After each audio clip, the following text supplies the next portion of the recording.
When my wife was away for the day at a pleasant little conference in Tuscany, three young women invited me to share their table for lunch. As I sat down, one of them, in a sultry voice, "Teach us how to play the game of love." But it turned out they all wanted was advice on how to manage Italian boyfriends. I still think they were wrong to reject my strategic recommendations. But they were right on the nail in taking for granted that courting is one of the many different kinds of game we play in real life. Drivers maneuvering in heavy traffic are playing a driving game.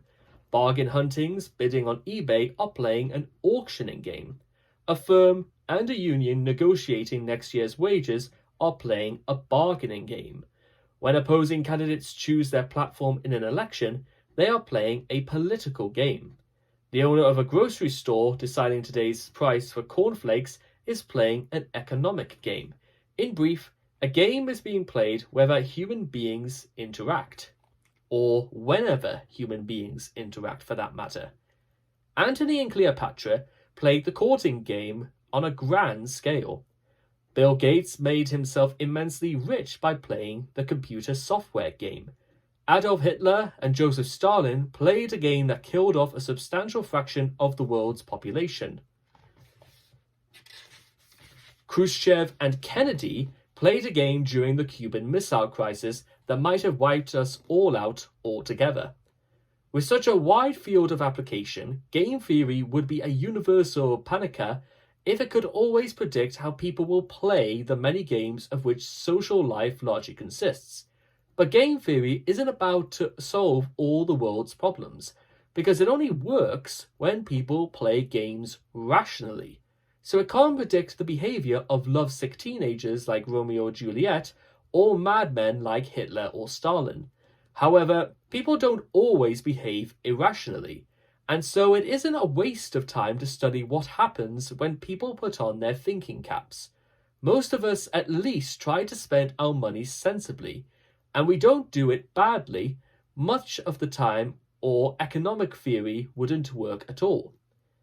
Even when people haven't thought enough out in advance, it doesn't follow that they are necessarily behaving irrationally.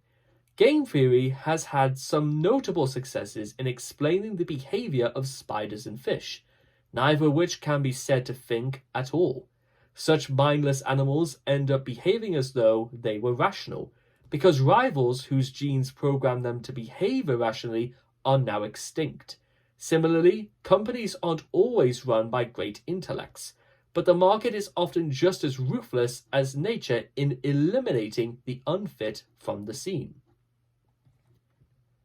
In spite of its theoretical success, practical men of business used to dismiss game theory as just one more ineffectual branch of social science.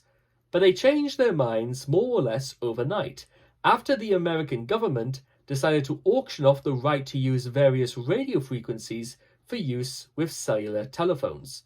With no established experts to get in the way, the advice of game theories proved decisive in determining the design of the rules of the auctioning games that were used. The result was that the American taxpayer made a profit of $20 billion, more than twice the orthodox prediction. Even more was made in a later British telecom auction, for which I was responsible. We made a total of $35 billion in just one auction. In consequence, Newsweek magazine described me as the ruthless poker-playing economist who destroyed the telecom industry. As it turned out, the telecom industry wasn't destroyed, nor is it at the ruthless to make the fat cats of the telecom industry pay for their licenses what they think they are worth, especially when the money is spent on hospitals for those who can't afford private medical care. As for poker, it is at least 20 years since I played more than nickels and dimes. The only thing that Newsweek got right is that game theory really does work when applied by people who know what they are doing. It works not just in economics, but also in evolutionary biology and political science. In my recent book, Natural Justice, I even outrage orthodox moral philosophers by using game theory when talking about ethics. And that, ladies and gentlemen, is going to be my thought for the day. Life is indeed the name of the game, and I'm more than ready to play it too. Usually, perhaps maybe the next time I encounter a friend of mine at work, it will not be a game we're playing especially, we are playing the game of life. Maybe that is the greatest game of them all. And it doesn't just stop when one of us bows out or one of us goes graciously into the night. For is there any real victory in life? Is there any defeat in death? Are these things true? Are they untrue? How about you make the call, ladies and gentlemen, because that is again my thought for the day. Thank you.